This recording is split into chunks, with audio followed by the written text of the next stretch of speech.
কলকাতার সমস্ত সুন্দর মন্দিরগুলোর মধ্যে অন্যতম হলো এই স্বামীনারায়ণ মন্দির। সপ্তাহের একদিনের ছুটিতে পরিবারকে নিয়ে ঘুরে আসার অন্যতম মন্দির হলো এই স্বামীনারায়ণ মন্দির।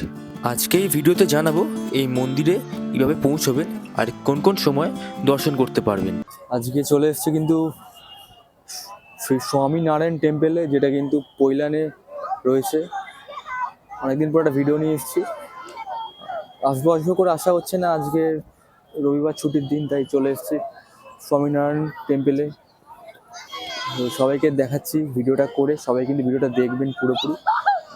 সবাইকে স্বাগত জানাই আজকের ভিডিওতে। এখন কিন্তু বিকেল 4:30 বাজে, আর এখন কিন্তু চলে এসেছি আমি স্বামীনারায়ণ মন্দিরে। এখানে কিন্তু বেশ ভালোই ভিড় আছে। আজ কিন্তু 11ই জানুয়ারি, শীতের বিকেল মানে কিন্তু খুব ভিড়, সেটাই দেখতে পাচ্ছেন কিন্তু আপনারা এখানে কতটা ভিড় হয়েছে। আর আজকে বিকেলে এসেছি আমি এখানে, আর এটা আমার প্রথমবার এখানে আসা। সকালে কিন্তু 7:30 থেকে 12টা অবধি খোলা থাকে, আর বিকেলে কিন্তু 4:30 থেকে 8:30 অবধি খোলা থাকে। সন্ধ্যের আরতিও হয় এখানে। চলুন দেখা যাক। মন্দিরের ভেতরেই কিন্তু পেয়ে যাবেন আপনারা বিরাট বড় একটা পার্কিং, যেখানে 20 টাকা করে পার্কিং চার্জ নেওয়া হচ্ছে বাইকের ক্ষেত্রে।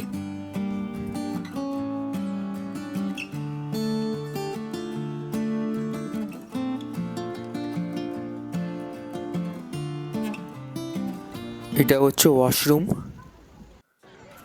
এবার বলে দিই কীভাবে আসবেন এই স্বামীনারায়ণ মন্দিরে।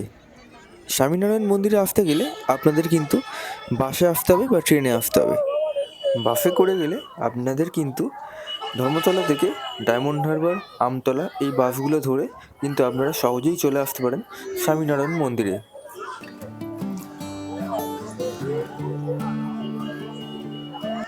মন্দিরে ঢোকার সময় দূর থেকে মন্দির দেখতে পেলে তার সামনেই থাকবে সুন্দর একজোড়া চরণ পাদুকা, যেটা কিন্তু দেখে কিন্তু দারুণ লাগছে।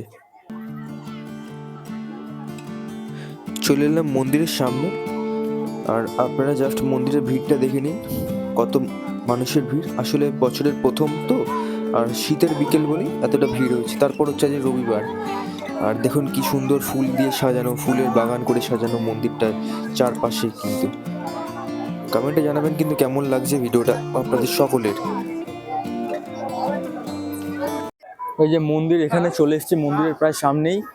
আর এখানে কিন্তু শু রাখার কিন্তু কাউন্টার আছে, ফ্রি কাউন্টার। বাইরে রাখলে কিন্তু এন্ট্রি গেট দিয়ে ঢোকার পর কিন্তু মন্দির ঘুরে কিন্তু বাইরে দিয়ে বেরোতে হবে, তখন কিন্তু অনেকটা ঘুরে কিন্তু আসতে হবে। তো যারা যারা জুতো কিন্তু বাইরে রাখছে, তারা কিন্তু গেটের ভেতরে এসে বাইরে মানে গেটের ভেতর দিয়ে ঢুকে কিন্তু জুতো রাখতে হবে, না হলে কিন্তু পরে কিন্তু জুতো খুঁজতে কিন্তু সময় লেগে যাবে। আর এই হচ্ছে মন্দির, এই যে মন্দির। জুতোটা রেখে দিই, তারপর ঢুকবো মন্দিরের ভেতরে।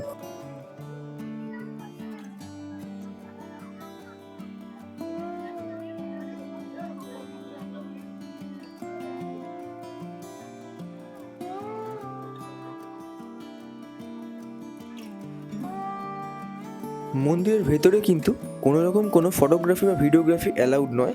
আমি সেই কারণেই কিন্তু মন্দিরের ভেতরের কিন্তু কোনো ক্লিপ নিতে পারিনি।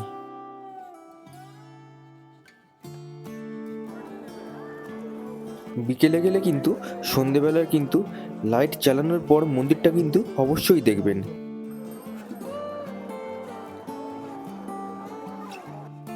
এই মন্দিরেই কিন্তু 50 টাকা দিলেই পেয়ে যাবেন কিন্তু আপনার ভোগ প্রসাদ।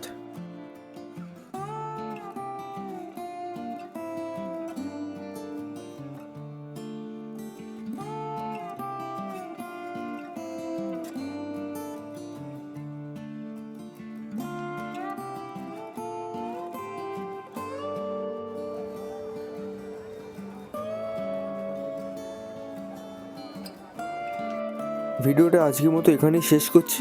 ভিডিওটা দেখে ভালো লাগলে অবশ্যই লাইক, কমেন্ট আর শেয়ার করতে ভুলবেন না।